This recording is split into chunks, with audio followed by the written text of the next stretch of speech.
was the probe that helped open and guide the conversation?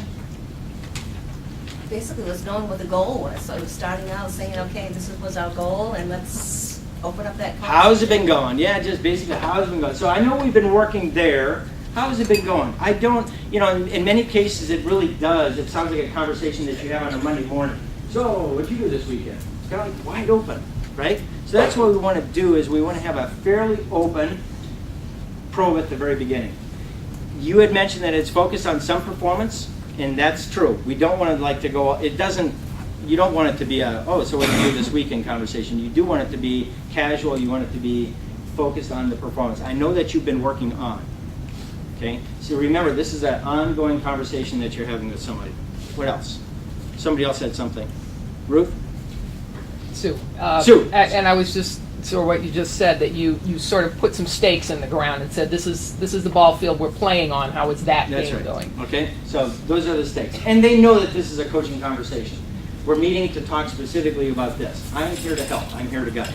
Okay, so why do you think I asked the question? Okay, so what other probing questions? Let me ask that. What other probing questions did I ask? Oh, I asked tons of them. Have there been Is there anything else you might have done differently? Is there anything else that you might have done differently? Okay, what else? Why, what would stop you from doing that? You were trying to uncover roadblocks, issues. Okay, I wasn't quite sure if she had an issue, right? And one of the issues was around not connecting with this employee, not really feeling like this employee really wanted to be there. I wanted to know if she knew what to do about it. So I would ask the next question, which would logically be, well, what would you do about that?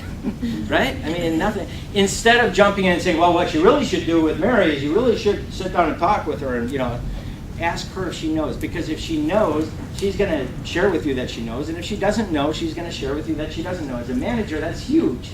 Knowing that is huge. Because if she doesn't know what to do, now I can tell her, I can train her.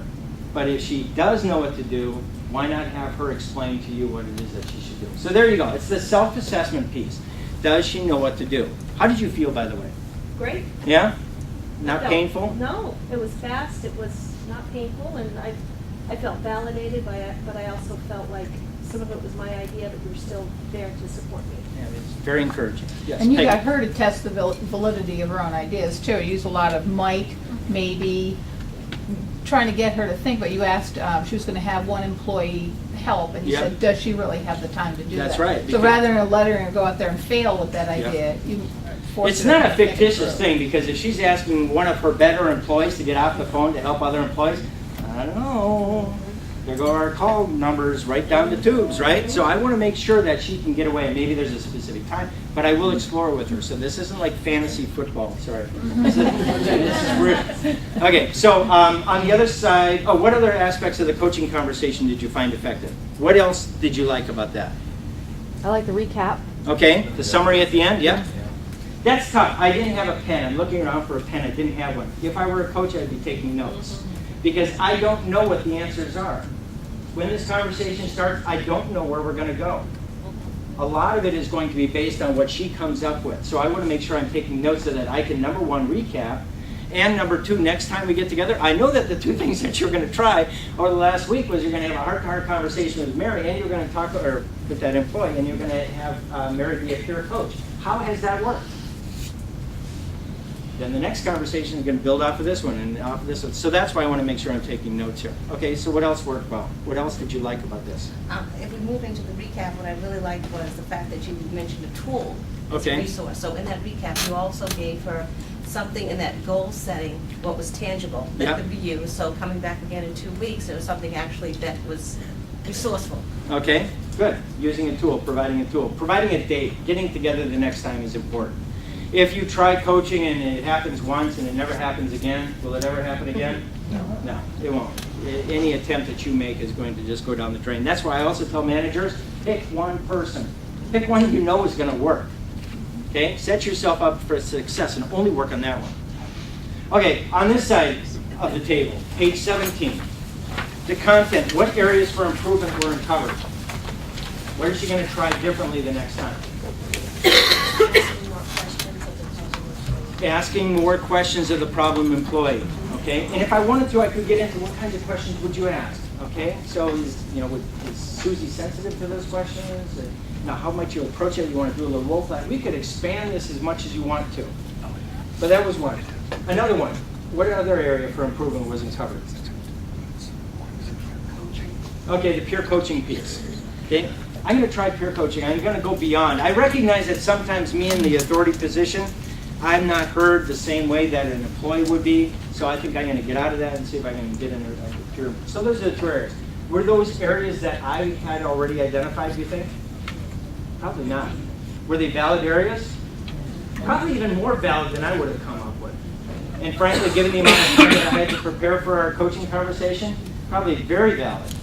Okay? Because I, as a manager, I'm so busy, I don't have time to prepare for these things. I'm going to ask the questions. Let her drive the conversation. Okay?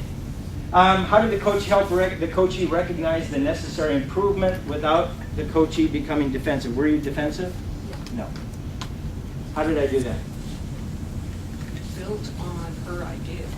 Built off of her ideas. The one piece in here that we're going to be looking at right now is, and stay on your same page, is support and build. This is probably, aside from the listening part, to do is to support and build.